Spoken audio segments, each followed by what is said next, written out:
ಇಡೀ ದೇಶವೇ ತಿರುಗಿ ನೋಡುವಂತೆ ತಮಿಳುನಾಡು ರಾಜಕೀಯ ಲೆಕ್ಕಾಚಾರವನ್ನು ವಿಜಯ್ ಬುಡಮೇಲು ಮಾಡಿದ್ದಾರೆ. 60 ವರ್ಷಗಳಿಂದ ತಮಿಳುನಾಡಿನಲ್ಲಿ ಅಧಿಕಾರ ನಡೆಸ್ತಾ ಇದ್ದಂತಹ ದೊಡ್ಡ ದೊಡ್ಡ ಪಕ್ಷಗಳನ್ನೇ ಹೊಡೆದುಹಾಕಿ ಇದೀಗ ಸಿಎಂ ಸ್ಥಾನಕ್ಕೇರಿದ್ದಾರೆ ವಿಜಯ್.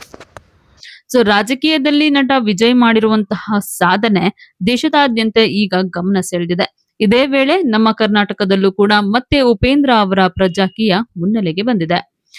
ನಟ ವಿಜಯ್ಗಿಂತಲೂ ಕೂಡ ಮೊದಲು ನಟ ಉಪೇಂದ್ರ ರಾಜಕೀಯಕ್ಕೆ ಪ್ರವೇಶವನ್ನ ಮಾಡಿದ್ರು. ಆದ್ರೆ ಇವರ ರಾಜಕೀಯ ನಡೆ ಬೇರೆನೇ ಆಗಿತ್ತು. ಪ್ರಜಾಕೀಯ ಅನ್ನುವಂತಹ ತಮ್ಮ ಒಂದು ವಿಭಿನ್ನವಾದಂತಹ ಕಲ್ಪನೆಯೊಂದಿಗೆ ಸದ್ದನ್ನ ಮಾಡಿದ್ರು ಉಪೇಂದ್ರ ಅವರು. ಆದ್ರೆ ಕಲ್ಪನೆ ಅದ್ಭುತವಾಗಿದ್ರು ಕೂಡ ಚುನಾವಣೆಯಲ್ಲಿ ಪ್ರಬಲ ಪಕ್ಷಗಳ ಮುಂದೆ ಬೆಳೆಯುವಷ್ಟು ಸದ್ದು ಮಾಡಲಿಲ್ಲ. ಆದ್ರೀಗ ತಮಿಳುನಾಡಿನಲ್ಲಿ ವಿಜಯ್ ಅಬ್ಬರ ನೋಡಿ ಮತ್ತೆ ಉಪೇಂದ್ರ ಪ್ರಜಾಕೀಯ ಮುನ್ನೆಲೆಗೆ ಬರ್ತಾ ಇದೆ. ಇತ್ತೀಚೆಗೆ ಒಂದು ಕಾರ್ಯಕ್ರಮದಲ್ಲಿ ಈ ವಿಚಾರವಾಗಿ ಉಪೇಂದ್ರ ಅವ್ರಿಗೂ ಕೂಡ ಪ್ರಶ್ನೆಯನ್ನ ಮಾಡಲಾಗಿತ್ತು. ಅದಕ್ಕೆ ಉಪ್ಪಿ ಕೂಡ ಉತ್ತರವನ್ನ ಕೊಟ್ಟಿದ್ರು. ಹಾಗಾದ್ರೆ ಉಪ್ಪಿ ಏನಂತ ಆನ್ಸರ್ ಅನ್ನ ಮಾಡಿದ್ರು, ಪ್ರಜಾಕೀಯದ ಬಗ್ಗೆ ಅವರ ನಿಲುವೇನು, ಮುಂದಿನ ಸಿಎಂ ಉಪೇಂದ್ರ ಆಗ್ತಾರಾ ಅನ್ನುವಂತಹ ವಿಚಾರದ ಬಗ್ಗೆ ಕೂಡ ಅವರು ಮಾತಾಡಿದ್ದಾರೆ.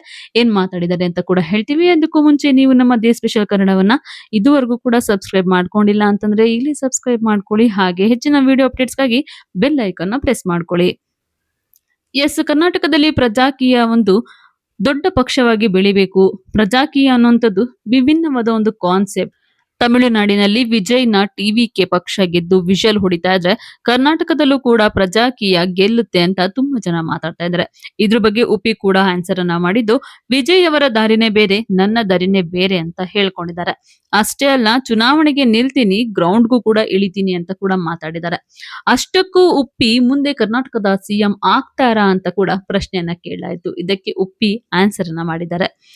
ಪ್ರಜಾಕೀಯ ಅದರ ಪಾಡಿಗೆ ಅದು ಆಗ್ತಾ ಇದೆ, ಮಾಡೋರು ಮಾಡ್ತಾ ಇದ್ದಾರೆ. ಯಾರೆಲ್ಲ ಹೊಸತನ ಬದಲಾವಣೆ ಬಯಸ್ತಿದ್ದಾರೋ ಅವರೆಲ್ಲ ತುಂಬಾನೇ ಕೆಲಸ ಮಾಡ್ತಾ ಇದ್ದಾರೆ. ನನ್ಗೂ ಏನ್ ಅನಿಸ್ತಿದೆ ಅಂತಂದ್ರೆ ಪ್ರಜಾಕೀಯ ಬರಬೇಕು ಅಂತ ತುಂಬಾ ಜನರಿಗೆ ಆಸೆ ಇದೆ. ಎಲ್ಲರಿಗೂ ಬೇಗನೆ ಬರಬೇಕು ಅನ್ನೋದಂತ ಅನಿಸುತ್ತೆ. ಆದ್ರೆ ಎಲ್ಲರಿಗೂ ಕೂಡ ಈ ವಿಚಾರಗಳು ಗೊತ್ತಿರ್ಬೇಕು. ಸಮಸ್ಯೆ ಎಲ್ಲಿ ಆಗ್ತಾ ಇದೆ ಅಂದ್ರೆ ನಾನು ನೋಡಿ ಸುಮ್ನಾಗ್ತಾ ಇದ್ದೀನಿ ಅಷ್ಟೇನೆ. ಅದೇ 4 ಮಂದಿಗೆ ಹೇಳಿಬಿಟ್ರೆ ಖಂಡಿತವಾಗ್ಲೂ ಕೂಡ ಅದ್ಭುತ ಬದಲಾವಣೆ ಆಗುತ್ತೆ ಅಂತ ಉಪೇಂದ್ರ ಅವರು ಹೇಳ್ಕೊಂಡಿದ್ದಾರೆ.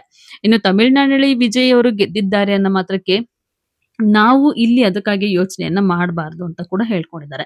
ಕನ್ನಡ ಚಿತ್ರರಂಗದಲ್ಲಿ ಎಲ್ಲರಿಗೂ ತಾಕತ್ತಿದೆ, ಅಲ್ಲಿ ವಿಜಯ್ ಗೆದ್ದಿದ್ದಾರೆ, ಅದಕ್ಕಾಗಿ ನಾವು ಕೂಡ ಇಲ್ಲಿ ಪಕ್ಷ ಕಟ್ಟಬೇಕು ಅಂತೆಲ್ಲ ಯೋಚನೆಯನ್ನ ಮಾಡಬಾರ್ದು. ಎಷ್ಟೋ ಜನ ಕಲಾವಿದರು ರಾಜಕೀಯಕ್ಕೆ ಬಂದು ಸಕ್ಸಸ್ ಆಗಿದ್ದಾರೆ. ಅವರದ್ದು ಇಲ್ಲಿ ಕೊಡುಗೆಗಳು ತುಂಬಾನೇ ಇದೆ. ಈಗಾಗಲೇ ಬಂದಿದ್ದಾರೆ, ಮುಂದೆ ಕೂಡ ಬರಬಹುದು ಅನ್ನೋದು ಉಪೇಂದ್ರ ಅವರ ವಾದ. ಇದು ಜನಗಳ ಪಕ್ಷ ಅಂದ್ಮೇಲೆ ಪ್ರಜೆಗಳು ಮಾಡ್ಬೇಕು, ಇಲ್ಲಿ ಪ್ರಜೆಗಳು ಸೇರಿಕೊಳ್ತಾರೆ ಅಂತ ಅಂದುಕೊಂಡೆ. ಸೇರುವವರು ಪ್ರಜಾಕೀಯಕ್ಕೆ ಸೇರ್ತಾ ಇದ್ದಾರೆ. ಆದ್ರೆ ಹಳೆ ಮೈಂಡ್ ಸೆಟ್ ಇರುವವರು ಉಪೇಂದ್ರ ಬರಬೇಕು ಅಂತಾರೆ ಅಷ್ಟೇನೆ. ಯಾರೋ ಬಂದು ಬದಲಾವಣೆ ಮಾಡ್ಬೇಕು ಅನ್ನೋದು ಇಲ್ಲಿ ಅಭ್ಯಾಸ ಆಗಿದೆ. ಯುವಕರು ಈ ತರ ಬದಲಾವಣೆ ಬೇಕು ಅಂತ ಬಂದ್ರೆ ಎಲ್ಲರೂ ಕೂಡ ಶುರು ಮಾಡ್ತಾರೆ ಅನ್ನೋದು ಉಪ್ಪಿ ಮಾತಾಗಿದೆ. ಇನ್ನು ನಾನು ಮಾಡುವಂತಹ ಕೆಲಸವನ್ನ ನಾನ್ ಮಾಡ್ತಾ ಇದ್ದೀನಿ. ಈಗ ಎಲ್ಲರೊಂದಿಗೆ ಕೂಡ ಕೂತ್ಕೊಂಡು ಮಾತಾಡ್ತೀನಿ. ನಾನೊಂದು ಆಪ್ ನ ಕೂಡ ಮಾಡ್ತಾ ಇದ್ದೀನಿ. ಅಷ್ಟೇ ಅಲ್ಲ, ಗ್ರೌಂಡಿಗೆ ಇಳಿಬೇಕು ಅನ್ನೋದ್ರೆ ನಾನು ಗ್ರೌಂಡ್ಗೆ ಇಳಿದು ಕೆಲಸ ಮಾಡೋದಕ್ಕೂ ಕೂಡ ರೆಡಿ ಇದ್ದೀನಿ. ಪ್ರಶ್ನೆ ಅದಲ್ಲ, ಯಾಕಂದ್ರೆ ನಿಮ್ಗೂ ಕೂಡ ಒಂದು ಜವಾಬ್ದಾರಿ ಇದೆ. ನೀವು ಒಂದಿಷ್ಟು ಜನರಿಗೆ ಹೇಳ್ಬೇಕು. ಬರೀ ವಿಚಾರ ಇರೋದ್ರಿಂದ ಹೇಳ್ತಾ ಇದ್ದೀನಿ, ಬರೀ ಉಪೇಂದ್ರ ಹೇಳಿದ್ರೆ ಮಾತ್ರ ಆಗೋದಿಲ್ಲ ಅಂತಾರೆ ರಿಯಲ್ ಸ್ಟಾರ್. ಇನ್ನು ವಿಜಯ್ ಅವರಂತ ಅಲ್ಲ, ನಾನು ಬೇರೆಯದ್ದೇ ದಾರಿಯಲ್ಲಿದ್ದೇನೆ ಅಂತ ಉಪೇಂದ್ರ ಅವರು ಮತ್ತೊಂದು ಬಾರಿ ಉಚ್ಚರಿಸಿದ್ದಾರೆ. ಉಪೇಂದ್ರ ಅಂದ್ರೆ ಪ್ರಜಾಕೀಯ ಅಂದ್ಕೊಂಡಿದ್ದೀರಾ? ನನಗೂ ಕೂಡ ಒಂದು ವೈಯಕ್ತಿಕ ಜೀವನ ಇದೆ, ನನಗೂ ಕೂಡ ಫ್ರೆಂಡ್ಸ್ ಇದ್ದಾರೆ. ನಾನು ಯಾರೊಂದಿಗೂ ಕೂಡ ಫೋಟೋ ತೆಗೆಸ್ಕೊಳ್ತೇನೆ, ಯಾರದ್ದೋ ಮನೆಗೆ ಊಟಕ್ಕೆ ಹೋಗ್ತೇನೆ. ಅದಕ್ಕೂ ಇದಕ್ಕೂ ಏನ್ ಸಂಬಂಧ? ಅದು ಬೇರೆ ಇದು ಬೇರೆ. ನಾನು ಬೇರೆ ದಾರಿಯಲ್ಲಿ ಇದ್ದೀನಿ. ಅಂತಹ ಒಬ್ಬ ನಾಯಕ ಬೇಕು ಅಂತಂದ್ರೆ ನಿಮಗೆ ಖಂಡಿತ ಸಿಗುತ್ತಾನೆ ಅಂತ ಪರೋಕ್ಷವಾಗಿ ವಿಜಯ್ ಅವರ ಬಗ್ಗೆ ಕೂಡ ಮಾತಾಡಿದ್ದಾರೆ ಉಪೇಂದ್ರ. ಇನ್ನು ಇದೇ ವೇಳೆ ಜನರು ಬಯಸಿದ್ರೆ ನಾನು ಚುನಾವಣೆಗೆ ನಿಲ್ತೇನೆ ಅಂತ ಉಪೇಂದ್ರ ಅವರು ಹೇಳ್ಕೊಂಡಿದ್ದಾರೆ. ನಾನು ಬರ್ತಿದ್ದೀನಿ, ನಾನು ಇದ್ದೀನಿ ಇಲ್ಲೇ, ನಾನು ಸಕ್ರಿಯವಾಗಿ ಇರ್ತೀನಿ, ನಾನು ನೀವು ಎಲೆಕ್ಷನ್ಗೆ ನಿಂತ್ಕೊಳ್ಬೇಕು ಅಂತಂದ್ರೆ ನಿಂತ್ಕೊಳ್ತೀನಿ. ನನಗೆ ಅನಿಸ್ಬೇಕು ಎಲ್ಲರಿಗೂ ಈ ವಿಚಾರ ಬಗ್ಗೆ ಆಸಕ್ತಿ ಇದೆ ಅಂತ, ಆಗ ಖಂಡಿತವಾಗ್ಲೂ ಕೂಡ ನಿಂತ್ಕೊಳ್ತೇನೆ. ನಾನು ನಿಮ್ಗೋಸ್ಕರ ಕೆಲಸ ಮಾಡೋದಕ್ಕೆ ಬರ್ತಾ ಇದ್ದೀನಿ, ನೀವು ಕೂಡ ಉತ್ಸಾಹವನ್ನ ಕೊಡ್ಬೇಕು. ನನಗೀಗ 60 ವರ್ಷ, ಎಲ್ಲರೂ ಕೂಡ ಪ್ರೋತ್ಸಾಹವನ್ನ ಕೊಡ್ಬೇಕು ಅಂತ ಉಪೇಂದ್ರ ಅವರು ಹೇಳಿದ್ದಾರೆ.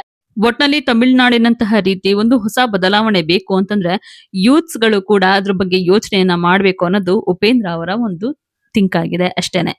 ಉಪೇಂದ್ರ ಅವರ ಯೋಚನೆ ಬಗ್ಗೆ ನಿಮಗೇನ್ ಅನ್ಸುತ್ತೆ? ನೀವು ಕೂಡ ಕಮೆಂಟ್ ಅನ್ನ ಮಾಡಿ.